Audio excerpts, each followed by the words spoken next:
Hello and welcome to the Gallant Few Rangers podcast. My name is Mason Stewart and I'll be your host for our Premier League show. Obviously, no fixtures to talk about, so we're staying with transfers, and as always, a lot to talk about in the Premier League. And we've got a full house tonight. So starting with Jamie. How are you, Jamie?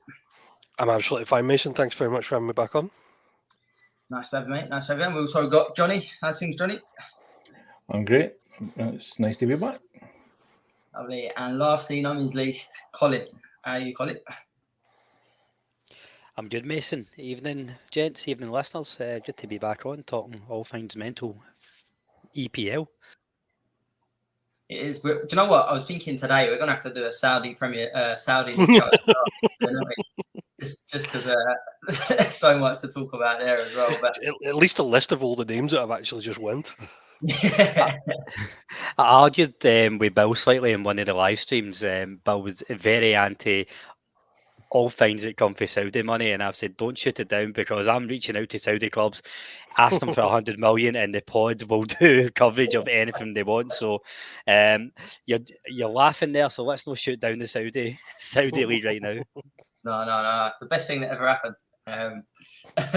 But let's get right into it, gents. Jamie, I'll start with you. I know last time we done the pod, this was spoke about heavily, but the deal's been completed. Declan Rice to Arsenal, 105 million. It's a British record between two British clubs. And what's your thoughts on this one finally getting over the line? Thank God it's finally done. We can stop talking about it because it was just like the inevitable, wasn't it? I don't even get how Man City even threw the hat in the ring just for like one day and then decided that they weren't going to do it.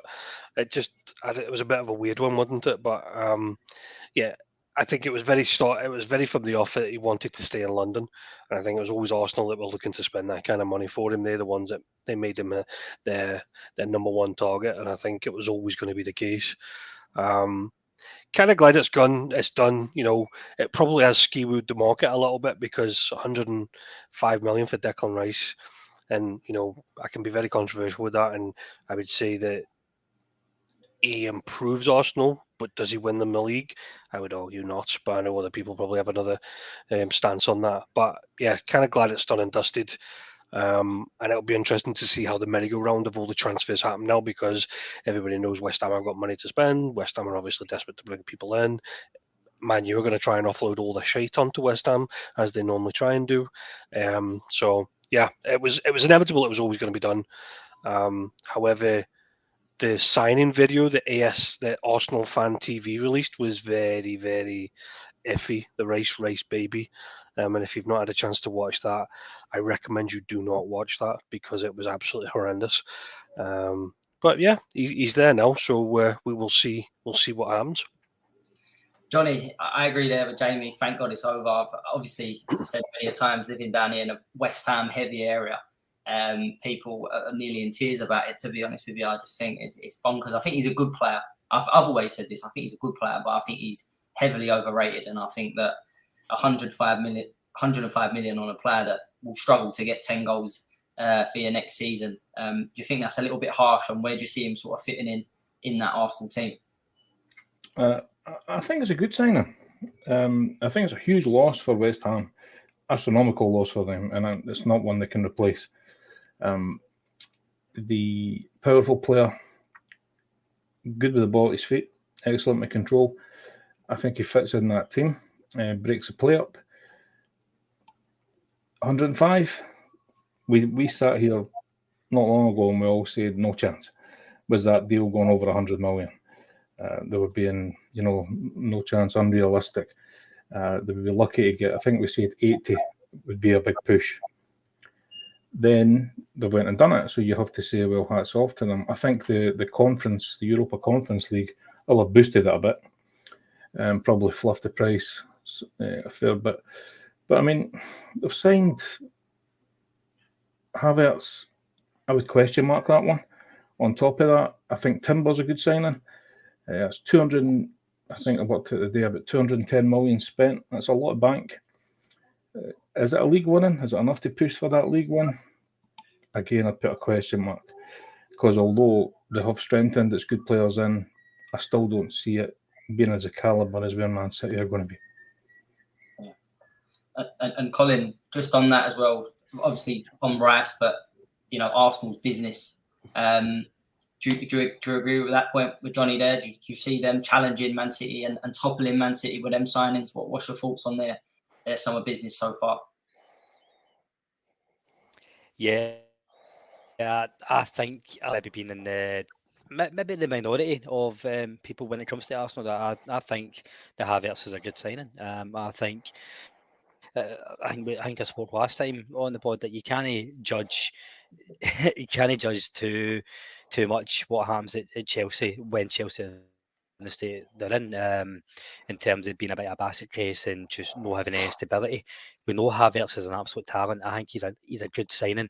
Adding Rice onto that just adds another dimension. I think it improves our first 11, but because it's not like for like replacement for anybody. It's adding depth as well. I think they've made a really, really strong start to the window. And I think I said this the tail end of last year. These type of signings, this type of money, that says to your Odegaard, to your Sakas that this is our intentions as a club. We see ourselves at a higher level. This is why you stay here. Because I did worry if Arsenal went and got run-of-the-mill signings, these boys would move on.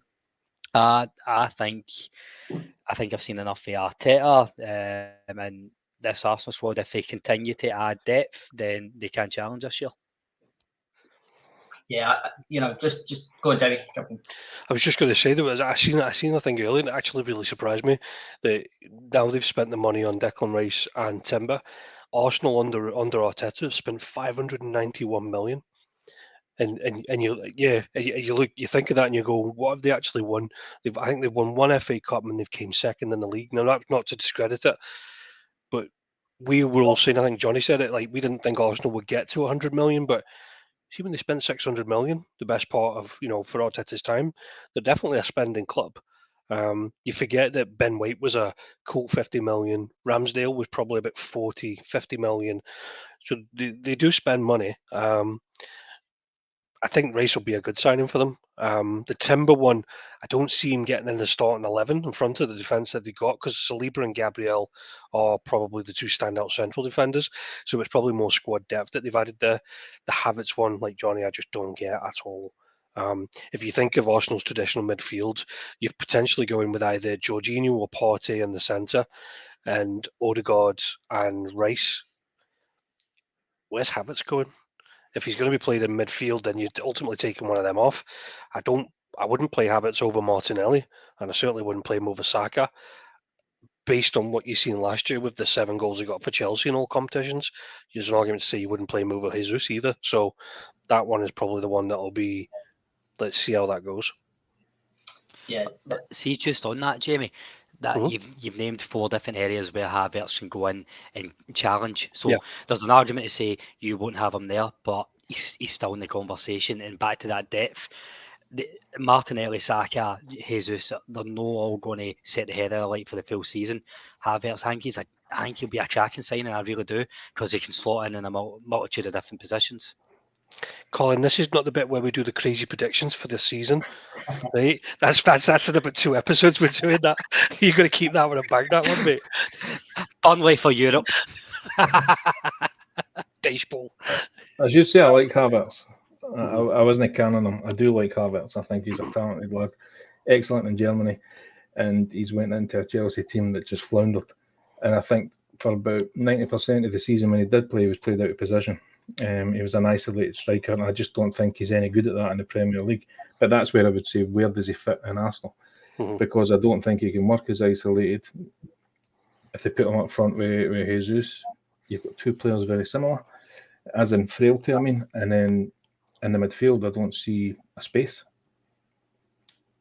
But you've all said it there. That's what Arsenal lacked last season was that Havertz, someone like Havertz coming in. They had you said there about Timber. They had Rob Holding coming in games last season, so that's a massive upgrade. So it will be interesting to see how Arsenal start the season and then continue with them players coming in. But Jamie, you touched on it earlier. We'll jump straight onto West Ham because obviously 100 million is going to be burning in their pocket, and everyone they try to get is going to be another 20, 30 million is probably going to be slapped on them. And Joe makes me laugh. They're linked with about 30 midfielders Yeah. every day. So I'm not going to ask you sort of to everyone, but who do you see realistic for that West Ham team? The problem that West Ham have got, in my opinion, is that they've still, even if you put Rice back into that team, they've still got one major issue, and that's scoring goals. They need a solid striker. So you'd think realistically they'd use their money on getting a good striker that they can bank on playing, staying fit. The challenge that they have is they didn't just lose Rice; they also lost people like Lanzini. So their squad depth is probably going down. So they need to pick up, a few, shall we say, side deals to kind of fill out that squad depth. They've obviously been linked with Paulinho. I think they lowballed with a 40 million offer. I think based on his season last year, there's no way he's going for 40 million. So you would probably say that's going to be a chunk for his age. I think he's 25, 26. So that's probably a chunk of the Declan Rice money. So I don't see him getting somebody like that. I think in order to get value for money, and when I say value, 25, 35 million players, they're probably going to have to go abroad. I don't see them getting, they could probably go for like a James Ward-Prowse. That one's kind of went quiet really quick. There was a lot of talk that they might be in for McTominay. They could probably do a 20, 25 million deal. But based on what will come to on Manchester United, probably McTominay goes nowhere. So then you're going, well, who else are they linked with? In the Premier League, there's a, I think Arsenal have proven and Liverpool have proven there's a need for midfielders this season. There's not very many going around in terms of great value. So, yeah, I think they're going to do their shopping abroad. I think they agree. I think there's been, various deals, Alvarez from Ajax being one, Conor Gallagher is the latest one to be linked, but they are linked with so many. But Johnny, Paulinho then, want to come to him because, I think me and Jamie sung his praises pretty much every episode last year. I think he's a fantastic player. I can't blame Fulham at all for slapping down 80 million asking price. He's a full international, Portuguese international. He's played in the Champions League. He was excellent for Sporting. He was excellent last season, and he's at a good age. So for me, if Rice is going for 105, then Paulinho for me, just I think it's fair game. I think with the signings Fulham made at the start of last season, the majority has expected them just to yo-yo straight down. So they were refreshing in how well they were. How good they were. And a huge part of it was down to, obviously, Mitro when he was there, Pereira and Paulinho. The three of them were just on a really good level. So do West Ham go for him? I think it depends what we're talking. I think 40 million, you're right. No way, it's never going for that. But it's something you touched on previously on a pod, that if you have a good season or even half a season, your sky, your value is going to rocket hugely. It seems to be in England that it just goes mad. So, I mean, 80, I think it's maybe a wee bit. I'm not sure if that's a good price. Given the modern game and the modern prices, it probably is. But like Jamie said, would they go and just say, right, we need to replace Rice, let's just put that 80 million and just get the job done? Or do they try and find somebody a bit cheaper and then get a bit extra squad depth to cover who we've lost for the season ahead? So I don't know. It just depends on what they want to do, really. Yeah, it's a tough one for Moyes, this transfer window, because the expectations after winning that Conference League is going to go through the roof, and it's more than, as Jamie said earlier, it's more than one player they're going to need to go and get. Colin, go into stand there, moving on to another Fulham player, Mitrovic, heavily linked to be going to another one to be going Saudi. I think I'm going to be saying that quite a lot tonight. 2 bids rejected. He's gone to the Fulham owner and asked to let him go. How much of a blow would that be to Fulham if they were to lose Mitrovic? Game changing. It really is game changing for them, Mason. I think you can't blame them. Like, these players are going to. It's not just life changing money. It's like a chance to start a dynasty for their families. The money they're getting. I think the problem Fulham have right now is they struggle with Mitrovic. They rely so heavily on him, and I think we all spoke last season when he was out injured or he was out suspended. they didn't have the right cover. They didn't have the right replacement for him. So I think Fulham are in the market for another striker right now without losing him. If they do lose him, you're trying to replace him plus get cover. Obviously, they'll get heavily compensated for it, but then you fall in the same situation that West Ham are in, where you can't really pick up cheap because people know you've got plenty of dollar signs, like just burning a hole in the back of your pocket. So, for Fulham's sake, I'd like to see Mitrovic stay. I don't see it. I think the fact that he's went to the chairman and there's only so much that he can do once a player's had his heart set and going. So hopefully Fulham do the sensible thing and try and get replacements in before they let him go, and maybe that helps them with the bargaining power. Yeah, definitely, Jamie. I think I'm right in saying that the two offers that have been around 30 million. So I think Fulham value him a lot higher than that.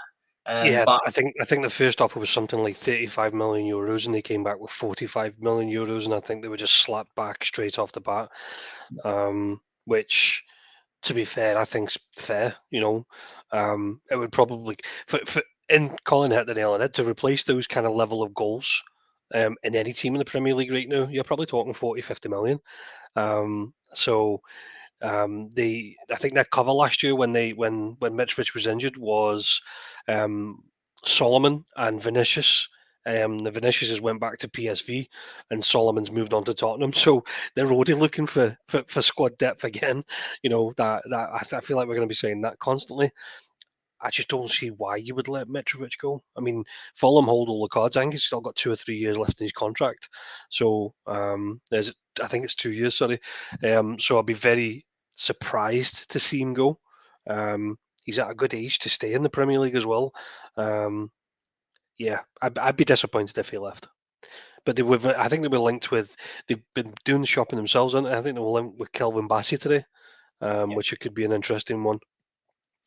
Yeah, Johnny, that leads us nicely. Then we'll come to that one next in Kelvin Bassey. I know we had a little bit of a debate on the group chat today, but I'd be really 15 million they've bid for him, and I think that's an opening bid. But I'd be really surprised if Ajax were to accept that, considering they paid 20 and then obviously add-ons, etc. But to take a hit after a year, I know Ajax had a poor season and Bassey was getting a lot of criticism, but as you just said earlier there, one good 6 months, 3 months in the Premier League where you're outstanding, your value can go through the roof. So I think if Ajax was to sell him short, I think they'd be absolutely gutted, that because he's still so young, and I do think he's suited to the Premier League. Yeah, I liked him. I liked him before he made that move. I think there may be a wee bit more going on over there just now. There's going to be an upheaval. Going to see a lot of players going. We were discussing that today. Tadic is another one who is pretty much statues outside the ground kind of level, and contracts being torn up. So I don't know what their plan is or what their end game is. So that was kind of part of my thinking, that maybe they're prepared to take a loss. But I would agree from the outside, I would say it would be, it doesn't make a lot of sense. Because there is a prospect there, and that would be it's a huge investment to just say, oh, we're going to cut short after only 12 months, and we'll take that loss. Yeah, that would be unless something's happened behind the scenes. I think it's going to need a higher bid to remove him. Yeah, especially Colin. We know all about Bassey, but he's English trained as well. So that's a big thing for English clubs to get that. As you've seen them using goalkeepers that are 40 years old to tick a box. So just on Bassey, obviously, as Rangers supporters, we want to try and get as much money as we can so we get a decent profit. But yeah, how do you see him if he was to go and make that move into the Premier League? How do you think he'd do that? I think it's a good move for all parties. I know Brighton were linked to him as well as Fulham, and I think Calvin Bassey, fair play. I always like when British youngsters try and go abroad, and particularly Scottish players. I know this is English Premier League, but I really like it when Scottish players take that punt and actually go and learn to play football instead of the hammer throw and we get up here. So credit's due. Calvin Bassey's went to one of the top clubs in Europe historically. I think he has struggled over in Ajax, but it doesn't take away the potential he has. There's still Calvin Bassey can develop into a terrific player. Probably Ajax right now, we know that's not going to be the club to do that. I think he's probably more suited to the British style, whereas maybe it is typically more a bit physical, a bit athletic, because he's got a lot of work to do on the ball, and we've seen that when he left Rangers. So I can see the value for him coming to Britain, and I think he does tick a few boxes for maybe the likes of Fulham. He will add depth in a couple of positions. I think £15 million probably about fair right now. Take my Rangers hat off. I think it is. His value has came down a wee bit because he's not had the greatest of seasons. Still a lot of money. I think what's happening in Ajax, Johnny touched on it, going through a bit of upheaval. They've got a new manager in. They had a terrible season last year. I mean, like, to come second is blasphemy for them. Never mind third, and I think they lost the league by about 20 odd points. It's a lot of unrest there right now. They're very much seen, rightly or wrongly, they very much see Calvin Bassey as not the right calibre. So I think they'll be willing to cut the losses. Also, there'll be a deal with them that Ajax will get X amount of the money back should he move on from Fulham or Brighton. But I think it makes sense for all parties. It'd definitely be one to watch, and in the next few weeks, and I wouldn't be surprised to see Bassey back in England. Jamie, probably going to spend a little bit of time now talking about your favourite club, Man United, because after a slow start to the transfer window, we're bringing in Mason Mount. There looks like, the time we're recording, it's not been announced yet, but I'd expect it to be Onana from Inter Milan, goalkeeper. I believe it's about 45 million. What's your thoughts on him? Is that a good David De Gea replacement? I mean, the one thing about Onana that I remember when he was at Ajax, and from what I've seen in Inter Milan, he can be pretty erratic. And what I mean is, like, comes wildly for balls that he shouldn't be, or he takes chances whilst on the ball. Is that arguably better than what David De Gea did? I kind of feel as though it's probably a like for like, and I probably feel as though I'm doing him a bit of injustice, because obviously it's a fresh goalkeeper. He'll be out there to make a point. He'll be on far less than what David De Gea was, which is obviously the whole point to it. The one thing if I'm going to try and level any kind of criticism in it, it's taking a long time for them to get out over the line. Do you know what I mean? Like, pre-season's already started, and they don't have a number one goalkeeper. As you said, he's not even been announced yet.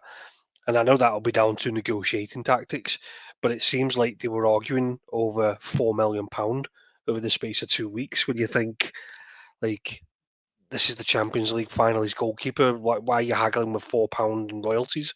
So I think it'll be fresh for them. It'll be good that they've got it over the line.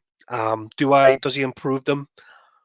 I mean, I don't think the keeper was the worst player on the pitch last season. I think he just contributed to what they would, some of the players that are still there.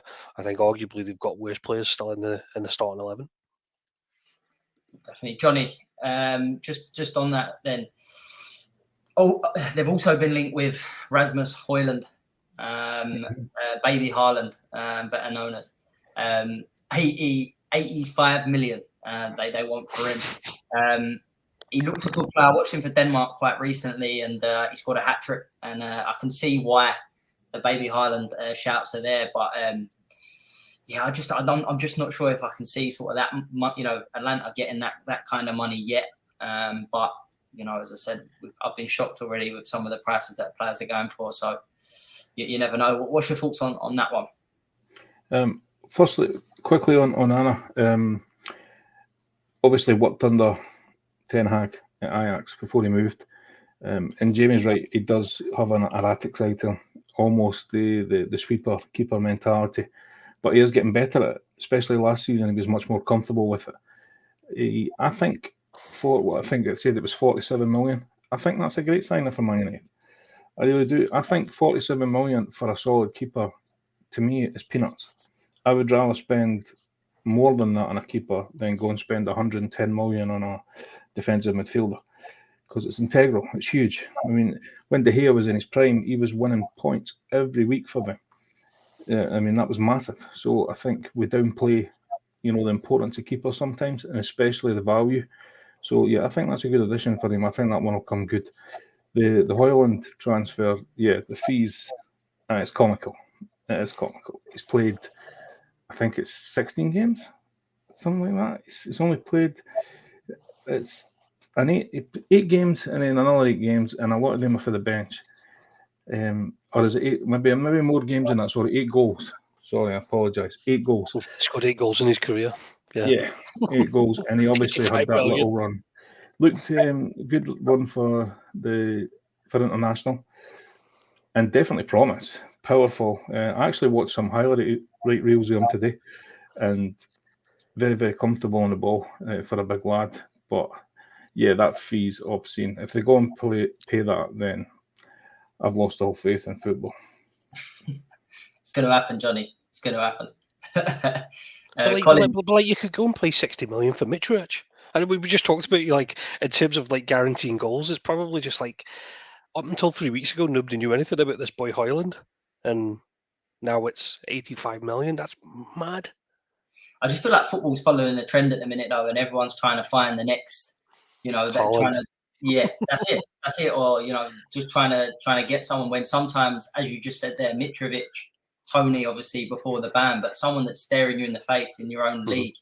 And we talk about West Ham there, and you said, Jamie, someone that guarantees goal. Well, West Ham thought they'd done that with Scamacca and the money they spent on him. So it is. I can understand it, to a degree. But Colin, just on them 2 transfers, on and on, and the boys have spoke about him there. I'm not sure if I agree with Johnny there. I think he's got a mistake in him, to be honest, especially with a ball at his feet. He is, he's better at his feet than De Gea, don't get me wrong, but still not convinced. But it'll be an interesting one. And to be fair to Ten Hag, so far his signings, 90% of them, you say that he's got right.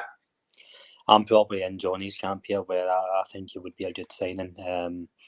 I think Jamie's right, where De Gea wasn't the worst issue Man U had, but I think De Gea it's time for him to move on. If you think about the wages, his presence at the club as well, and you're trying to almost, continue building the new Man U, because we're only now starting to see the remnants of Fergie really move on, in terms of they've stopped looking back. So I think they started to accept where they are. They're starting to build forward. I think it's time to move on to here. Onana, I get what you're saying about the odd mistake here and there with the sweeper keeper. Having said that, look at the way football's going. Your goalkeeper in the top leagues, it's a sweeper. That's how we're playing. That's how. And I think there's more and more teams where you don't utilise the goalkeeper with the ball with their feet. You're missing out. I mean, Man City do it so well. So do Liverpool, actually. But if you don't have that, especially in Europe at the top level, teams are struggling with the press if they're not using their keeper more and more. So I think it does make sense. In terms of, I don't think he's going to be any worse than what De Gea has been. I think he's a good signing. Build for the back makes sense. Yeah, and just talking about Fergie there, it feels like Ferguson's back there because Johnny Evans has returned to Man United. Just on that, David De Gea was actually the last signing by Fergie, still at the club. So that's an end of an era now. But yeah, Johnny Evans obviously didn't want that era to finish, so he's back at the club. And this is absolutely mental, because from what I understand, they've offered him a temporary contract, but it's only for the pre-season. They don't have enough central defenders to cover the pre-season. That's why they brought him in. But apparently he's going to be playing the pre-season games and potentially getting coaching with the young lads that are obviously on tour. I don't think I've ever heard of anybody being brought in for pre-season before. That's comical in itself. I mean, it's good for Johnny Evans. He's obviously getting a bit of word for it. He won't, but for a club like Man United, it just sounds absolutely comical that they're actually relying on that. There's an argument to say that they're trying to shift so many central defenders as well. So I think Eric Bailly is on his way out. It looks like they're trying to get rid of Harry Maguire. And they probably need Evans in as a quick, fifth choice defender or something. But even then, they're probably still going to play Luke Shaw ahead of him. So I've no idea what he's there for, apart from just kick a ball about in the States with them while on pre-season. But he played today, so he's got a win under his belt. Well done. Just on that, Jamie, as well. I'm not sure if you see it, but did you see when Everton posted their training session? He was in training with them, wasn't he? And they said Johnny Evans is here. Yeah. Or Johnny Evans is or something like that. And it was I think it was a photo of Ashley Young training, but in the background there was Johnny Evans, and I think the fans cottoned on quickly to it and thought that they were going to announce a Johnny Evans signing, and went to social media and absolutely lambasted it. And then all of a sudden he pops up at Man U. Like, I don't know what's worse. So yeah, it was a bit of fun. Definitely the strangest signing of the window so far, But Johnny, moving it on, and this one's going to roll on, I think, through the whole window again. We've spoken about it already, but it is still going around. Harry Kane, and the only club really that looks like he could potentially go to would be Bayern Munich. Just a point on that, I've seen a lot of stuff about why would he want to go to Bayern Munich. I can't understand it, and I can't understand why you wouldn't want to go to Bayern Munich, to be honest. Win a trophy. Win trophies. One of the biggest clubs. Yeah, that's it. One of the biggest clubs in the world. And I'm going to ask all of you this question. When I come round, Johnny, I'll start with you to add on to that. What would you rather? Would you rather stay in the Premier League and break Alan Shearer's record, or would you prefer to go to Bayern Munich at this stage, win a couple of trophies, which they will do, league titles, cups, and have a crack at winning the Champions League? What's your thoughts on that one? If it's me, I mean, granted I'm not English, but let's say it's Scottish for a bit of substance. I would say bollocks to the record, and I would be taking my career to the next level. I know the record's big, right? It's big to these players, especially if it's in their home nation. I do get that, but I think if he stays there, he's not winning anything, and by the time his time's going to pass, he's going to run out of time, and he's just going to be stagnant. He's stuck there. And I feel like he's a bit stuck there right now. I mean, he should have been away a couple of seasons ago. But go there. I mean, granted, majority is going to be domestic, but you've got a decent chance at the Champions League too.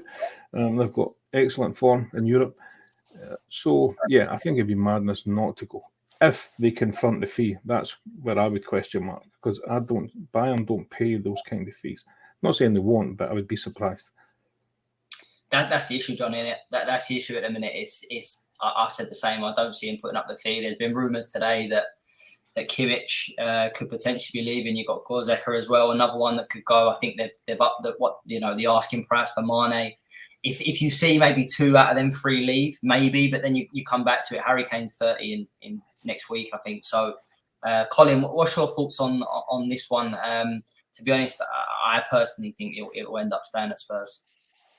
I think the listeners will be sick of hearing me say my thoughts on Harry Kane when my running battle with Graham Campbell. If you're chasing a goal scoring record, you're going to be a pub quiz question. You play football to win trophies, and like, I really like Harry Kane. I just want to get that out there. I really like him as a player, and we'll have bashed him every time this conversation comes up. It's not all his fault, but I don't see Bayern Munich paying that money for him. I don't see Barcelona paying that amount of money for a 30-year-old, particularly with the whole court case of how they're playing with the audits, where they found balancing the books, something a little bit dodgy in there. It only really would be Man U, I think, would be wild enough to spend that money on a 30-year-old, or somebody that side of 30, I should say. But my heart's saying that, my gut's saying, sorry, that he stays at Spurs. But I would like to see him go somewhere and win a trophy. Yeah, spot on. Jamie, before we come on to the next talking point, just quickly sum up, what's your thoughts on that? Do you agree with the boys as well? So I don't know the exact numbers, but let me put it this way. Everybody bangs on about Alan Shearer's Premier League record. Alan Shearer's record's nothing compared to people like Ian Rush that had the old division. Nobody ever talks about those records. With the way football's going now, you wouldn't be surprised if a new tournament was to pop up, Saudi funded, everything else. Premier League's fucking gone. Nobody's talking about the pub quiz of Harry Kane and how many goals he got. And for me, and that's probably the way I justify it, he should 100% jump to a potential title winning team, be it Bayern. He's arguably the perfect replacement for a Lewandowski that they've not had. They're still playing with Choupo-Moting up front, who was at Stoke not so long ago. I think Harry Kane would be absolute dynamo for a team like Bayern. And arguably the reason why they would win a Champions League again, if you think about the way that they set up their goals with the two high wingers looking for a number 9. It's just whether he goes now or whether he goes next year, I think is probably going to be the rationale. I think if he goes next year, I think there's an argument to say that he'll end up at Man U, because I think Man U would steal, because then he will be in the territory of getting the record, and that any potential of getting a cup with Man U or a trophy with Man U. If he goes now, it's Bayern. If he goes in a year's time when it's free, it's more likely going to be Man U. Yeah, no, definitely agree with that. Johnny, we'll move it on then, and again, I'll come to you all on this. I think there's a wider talking point on the next couple of topics. It's going to be, Saudi. I think originally we thought it would be 1 or 2 players at the end of their careers going to Saudi, but today there's been further development. First and foremost, we'll go to Liverpool. Jordan Henderson looks set. Again, he's 32, so maybe you could say he's one that's coming towards the end. But also Fabinho as well. So what's your thoughts on them two? Both of them leaving Liverpool. I think that's quite a big blow to Liverpool to lose both, considering they need to strengthen that midfield even further. So what's your thoughts on them two potentially leaving to go to Saudi? Sorry, I'm just looking at Jamie's window. I'm waiting for a reaction. I'm trying not to look because I don't want to look you in the eye while you talk about this. I'm still upset. I've been waiting all day for this moment on the pod. Awesome. Come to me first. The Saudi thing, it's not going away, is it? You have this consortium who own 4 or 5 clubs and these links to England who have basically endless money. We're talking oil money. It's chunk change to them. They can do as they please. Right now, they're being quite careful with it. They're only really going for players, not all, but the majority are ones that teams can afford to let go. And not every case, but a lot of them. So you players maybe at the back end, a wee bit older, or not playing every game. So those are the ones they seem to be targeting. The Fabinho one surprised me because he's integral to Liverpool. I think Liverpool can afford to lose Henderson. I don't think his best years are past him. I think he's a great leader and a good captain. But if they want to keep pushing back towards a title, I don't think Henderson does that. So yeah, I think they can afford to let him go. And if they're getting 12 million in return, given the age, I don't think that's awful. But Fabinho, that would be a kick in the teeth and a loss to Liverpool. I'm trying to remember who the cover is for Fabinho if he did go. No, it's escaped me. But I mean, that's something they would probably need to strengthen. But yeah, it's a wee bit. I think it brings it into balance a wee bit with what the Saudis are doing, because with no disrespect, English football has done it for as long as I can remember. They've decimated other teams. They've took players for peanuts. All the bigger leagues do it, but now there's a new player, and that's why we're seeing all this outcry. And it's so much, it's pot kettle. A huge case of it. Absolutely agree, Johnny. I had this conversation yesterday with a few friends, and I think it's easier for us probably to say it supporting a team that doesn't play in the Premier League, but they have done this to the rest of Europe for 10, 15 years now with ease. So as you said, it's what goes around comes around. I think that's a case of it now.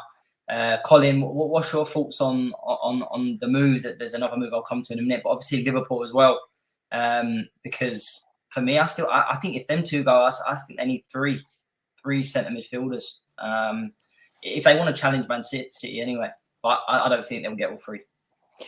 It's a shame, and I'm not just trying to side with Jamie here because he's sitting there fizzing that we're talking about Liverpool losing the players and we're slagging his precious English football.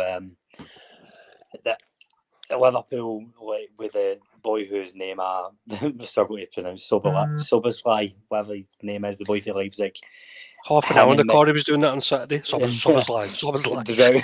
Drowning in my own saliva trying to get a question out. Him and Alexis McAllister, such a good start to the window, and actually adding that wee bit of fire and depth. And when we talk about the front six that Liverpool are going to shape up with, really, really exciting. This does put them back 2-3 steps. I think it does. I think you can afford to lose Henderson or Fabinho. You can't afford to lose both of them, because you're right. You already needed depth there. You probably arguably needed something a wee bit fresh to go in there. I don't know how they replace 2 or 3 then the positions after already spending up €110 million. What I think would have been really good if you kept a Fabinho and you maybe brought somebody in the age range of 20, 25, somebody who has got a lot of first team football, ready to make the next step up. Klopp's been very, very good at that, and I actually think we're going to see that with these 2 signings that he's made. But I don't know how. I just don't really know who you go and get. I don't know who they target for the right money.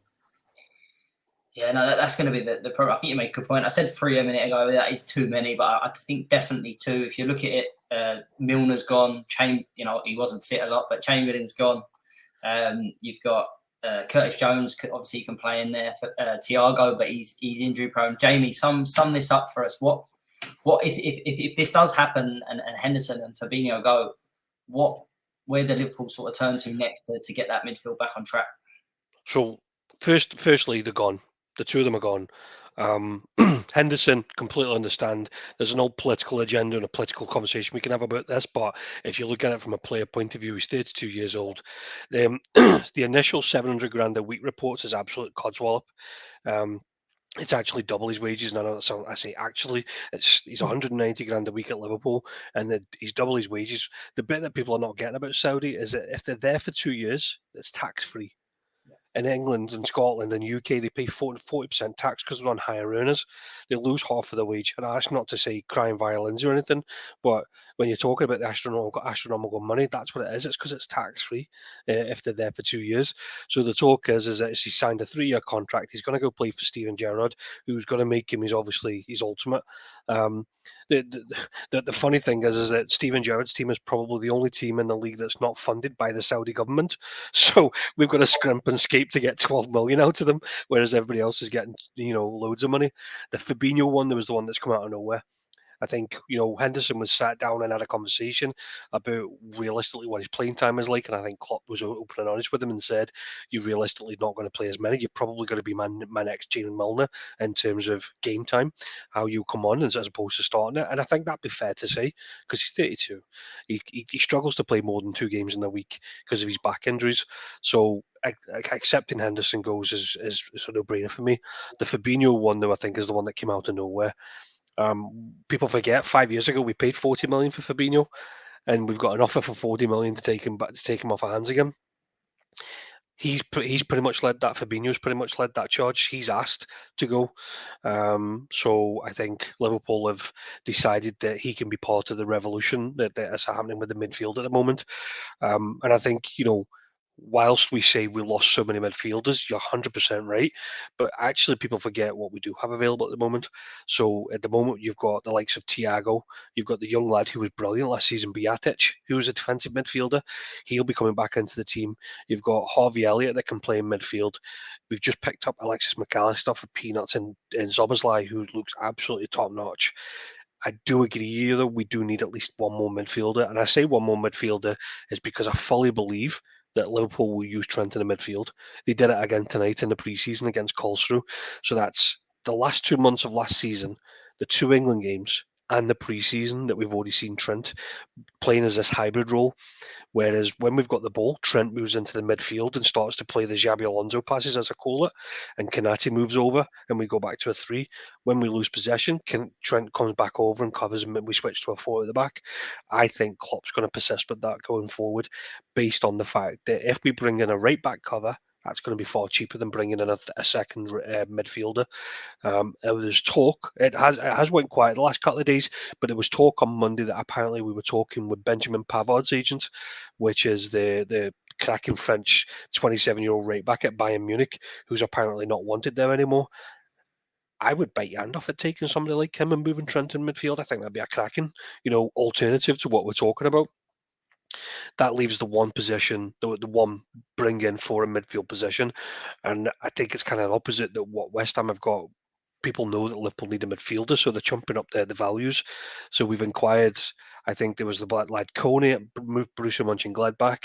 There was the Lilian Thuram's boy at Nice, Roman Lavia at Southampton, and recently was Czech Ducote at Palace. Apparently, Palace went 70 million for him, and all the other ones are roughly 50 million. I think Liverpool are going to try and do a 35 to 45 million deal on bringing in another midfielder. Worst case scenario, that'll be good until the window in winter. If we need more cover, I think they'll have money to go out and get it. So I fully anticipate we'll probably bring in a midfielder and another defender to try and accommodate moving Trent into midfield. I think that'll be the big change. But absolutely buzzing that we've got McAllister and Szoboszlai on the books, because even tonight them two look really, really good on the ball. Totally different to how our midfield normally plays. Very attacking, very forward thinking. That's it for Liverpool. That was the quick version. That's it, though, isn't it? That's going to be the interesting one. You said there about Szoboszlai. You're going to try and pronounce his name there, but him and McAllister playing that further up, and it's going to be really, really attacking. So yeah, it could be an interesting one for Liverpool. Johnny, just on another move that looks like it's advancing today is Mahrez to be leaving Man City to also go to Saudi. A little bit surprised with this one. There was a lot of noise about Bernardo Silva potentially leaving as well to go to there, but that's gone quiet. But I think losing Mahrez is a blow to City. He's an excellent player. Back to where we were, money talks. I would agree. I think it's surprising that we don't know how much fight they're putting up to keep him there. Do they want him there? Pep works in mysterious ways. Last season, we had Mahrez and Gundogan. Both of them were huge towards that treble push, especially at the back end of the season. I know Mahrez is probably a little bit more bit part than Gundogan is, but even then, he's so effective off the bench. He can change a game and then get you a goal from anything. So, yeah, I think that's 2 huge losses for Man City. And I know they have a hell of a lot of depth, but I think they're thinning it compared to what we're used to. I mean, we spoke about it last year many times how ridiculous the bench could be, and we still really wouldn't see a difference on the pitch. I think those are the kind of players that can make a difference. So it's going to depend on what they bring in, who they bring in, if Mahrez goes. Yeah, staying with Man City, Colin. Laporte could be off if Gvardiol arrives. That deal looks like, again, it's picked up today. Kyle Walker could be potentially leaving as well to go to Bayern Munich, which Jamie just said there. That might open the door for Pavard to leave. But, Man City losing a few key players there. Johnny just alluded to it. Pep does work in mysterious ways, and 9 times out of 10, he seems to get it right. Never mind Man City. RB Leipzig have absolutely been ripped apart this year, and they continue. It's just an absolute fire sale, man. It's an interesting one. Gvardiol, 21-year-old, good age. Laporte, the other end of his 20s. I can see them being a like-for-like replacement as well. I don't know. I said a couple of weeks ago, if MD can afford to lose some of their key players, it's Man City. They grow that much depth. But I don't know how much Pep can take the piss with that. You know, talk about Mahrez, Gundogan, Laporte, potentially Kyle Walker. Like, one or two, I think they can maybe get away with. But even if Vardiol does, for example, come in and he ends up being a decent replacement, it's still got to take time to gel. And I think with the challenges that are going to come this year, potentially from Arsenal, if Liverpool do get signings in as well, I think Man City are looking quite strong. The start of this season could be huge. Man City, you know, they'll eventually go the distance, but it could become that if they are bringing a lot of players in and they need to gel, then that first couple of months, especially with Champions League football in September as well, that might be that's probably my only concern with them. You know, they're going to have a dynamite last 6 months and just probably get the maximum points. It's just between now and January. Yeah, again, that is another one to keep an eye on at Man City. But just, Jamie, just quickly then, a couple more things, but we've got to talk about this one. We weren't gonna not talk about it. It's Chelsea. Had a look at their squad yesterday for their pre-season tour and only see 2 midfielders and a lot of youngsters. And it, to me, I've got to be honest, that squad right now looks like a bang average Premier League squad. And that's being kind. It's kind of like I'm going to put City and Chelsea and Man U in this very, very similar bracket right now, where you know that they need to go out and buy players. Like we just talked about City, for example. Johnny hit the nail on the head. They've lost 2 key players, but they've not just lost 2 key players. They've lost probably about 25 league goals between them. That's a big chunk to take out of Man City. Chelsea right now are still hunting for a number 9. They've brought in Nkunku. They've lost Mason Mount. So you're talking Nkunku and Sterling on the wings. They still need a number 9. I don't think it's Brozier. I don't think he's the answer. You've got a midfield that is Enzo Fernandez, Conor Gallagher, and Good luck. yeah.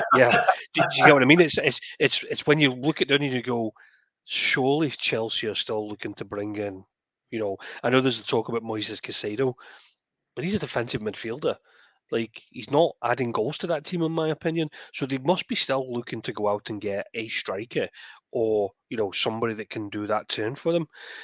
Also, I got put in the chat the other day as well that's Reece James out for the beginning of the season as well. So again, he was signal last year. It's such a shame as well because he's dynamic. His attacking presence from a right back is you know, only Trent really gets that kind of praise when he's on when James is on fire. But he's got to be out again by the looks of it. There's still talk about who they're actually going to have at the back because you've just seen as well where Wesley Fofana's done his ACL. So straight away, there was talk about there was talk about Levi Colwill apparently being tapped up by Liverpool and Brighton. There's absolutely no way they're letting him go now. You know, not with Fofana. So they've now got to spend the season and try and get England's best under 21 defender to try and sign a new contract, or else they're going to go shopping again. Like, it just seems as though they're going to have to keep printing money. Realistically, based on the positions that they need to add depth to, striker, midfield, defender, you're probably talking about 200 mil. Yeah. That seems mad considering you just spent 600 mil. Do you know what I mean? And I know some of that will be funded by people getting let go. And I think one of them we seen the other day was they turned down an offer from Fulham for Calvin Hudson-Odoi. You know, what a fall from grace from him. He was a 50 million rated Bayern Munich player at one point. I just think that Man U have still got to go out and spend big money on getting goals in. City are probably going to do something in terms of replacing goals. Chelsea are miles behind the two of them in terms of replacing. Johnny, I know this is your specialised subject, this one, but where did Chelsea sort of turn to here? Because I said you've obviously seen that squad as well, and Colwill, I really like the look of him. I think he's one that Chelsea do need to tie down. I think it might be a little bit of a, I don't want to say blessing because Fofana's injury is a big blow, but I think Colwill will play a lot for Chelsea next season. But just as I said, that midfield, you know, even Conor Gallagher, we've said many a time, we're not sure if he's good enough. How many players do you think Chelsea need to bring in realistically from now till the end of the window? I don't think they can bring in too many, Mason, because the problem's been for, seasons now, especially last season, by the depth. Stupid depth. It was, and so many players that were never going to get anywhere near that team. Training with the first team, weren't playing in youth setups, anything like that. They were just hanging around. And then you've got so many other players who were just shocking bits of business on huge wages who were still there. Case in point, Aubameyang, looking like he's away. That's probably the best bit of business they've done. The wage must be huge. I know it's only a free, but I would drive him for free. There is quite a lot of... There is issues, there is red flags. They do need to strengthen a bit. I know we had the financial fair play was a problem, hence the fire sale. And I mean, there's a couple of players there I would have liked to have seen stay, but I mean, they've done good business. They've brought good banking. I think we're over 200 million now, and that's not including the undisclosed fees. There was like 2 or 3, I think it was the Saudi ones. We don't know what they went for. So it's not bad business for them. So what they can actually spend, I don't know. But listen, they need a striker. First and foremost, they need a striker badly. Lukaku, he's not interested in there. Hopefully they can get the deal done with Inter. So if he wants to be there, he can go there and get some more bank. But yeah, they need a striker badly. And I don't think another decent central midfielder would hurt either. I think the James thing's awful. I feel really bad for James. He just seems to be plastic. Such a talented footballer, but they can't rely on him. He's just not reliable. So, yeah. Johnny, do you think they'll go out and buy a striker, or do you think, because obviously we're talking about Sterling and Nkunku, you still got Mudryk, 80 million on a player on another winger, and it's like I can't help but think that they're going to play Nkunku up front and Sterling and Mudryk on the wings, and just try and blitz them. Yeah, maybe. I still think that the signings they made last year, especially your Fernandez and your Mudryk, I think they'll come good. I think the young lads, the huge prospects and talent, they just need time to bed in. And Mudryk never got a chance. I don't even think he got a run of 2 games. Fernandez did, but it was playing in that the team is a mess. So it's so hard to judge a single player. It's a bit like Gallagher. I always liked Conor Gallagher. But last season, he looked like he was completely lost.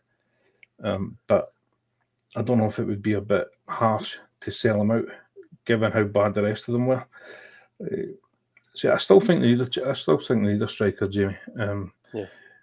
But I wouldn't be surprised if they do what you're saying and go away, because then Nkunku can't play there. But then I think if you do that, you go back to where you were last season. Yeah, you've got another Havertz out of position. Yeah, so I think that would be a huge gamble for them. Yeah.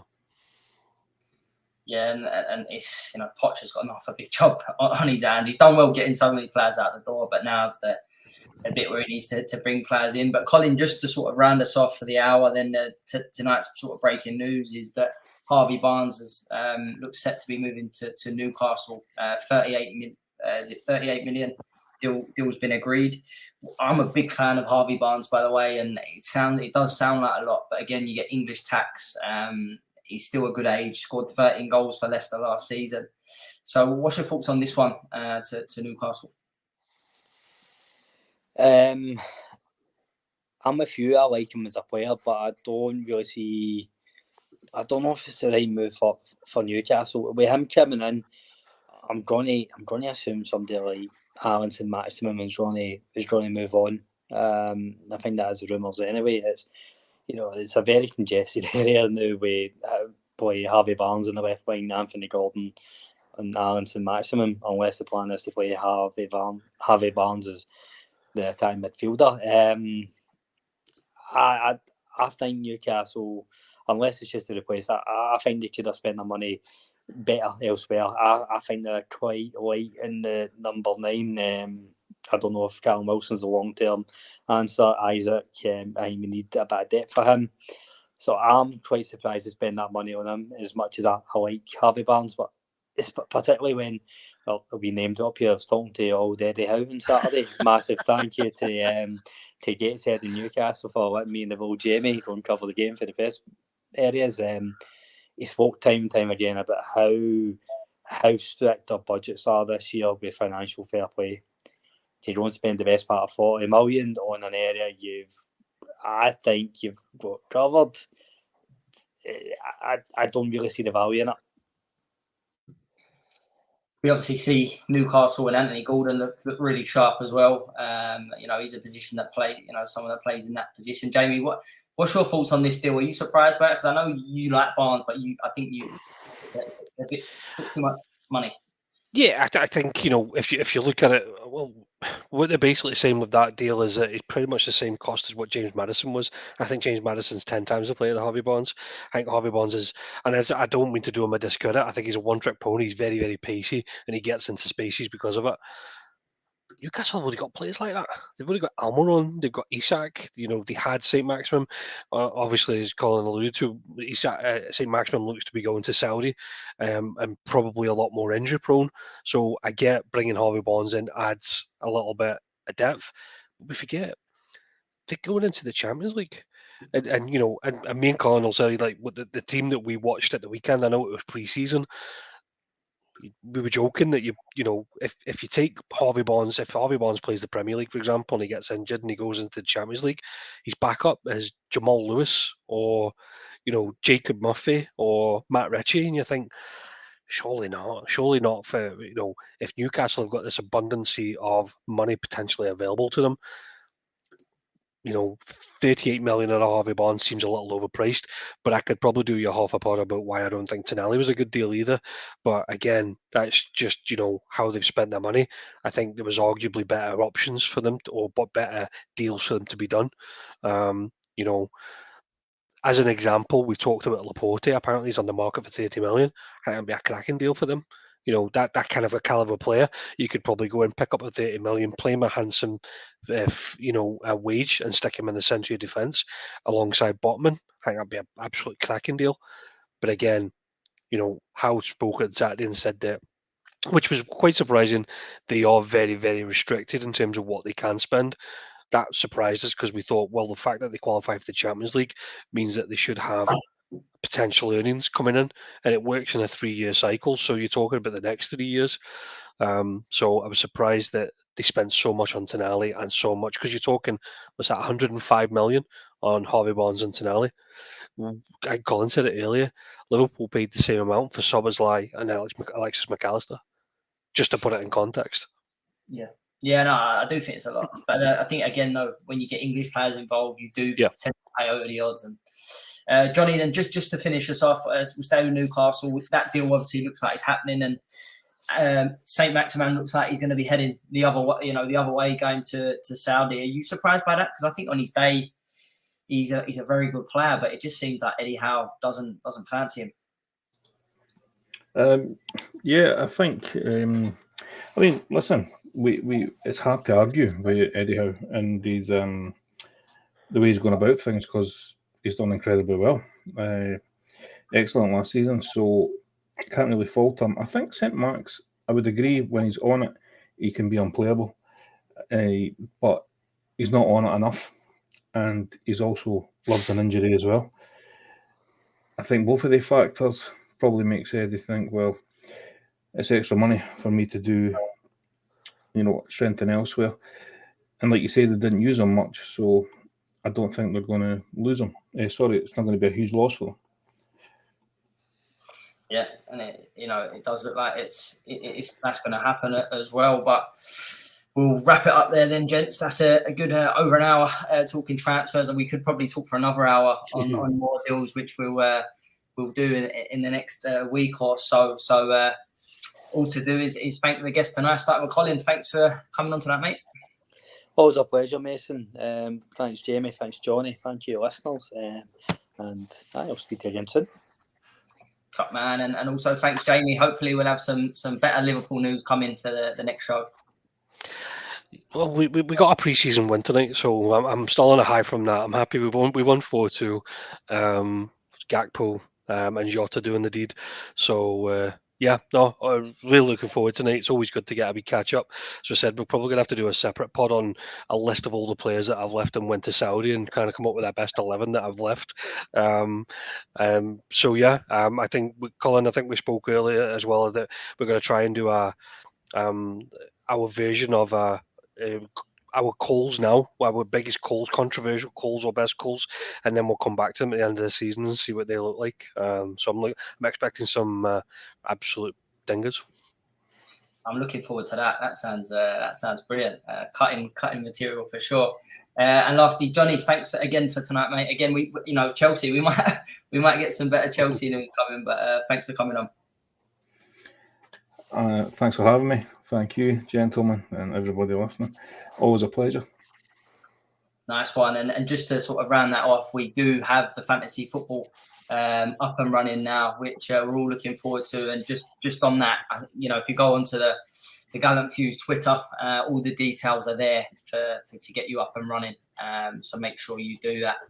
And just, thanks for listening. We'll be back soon.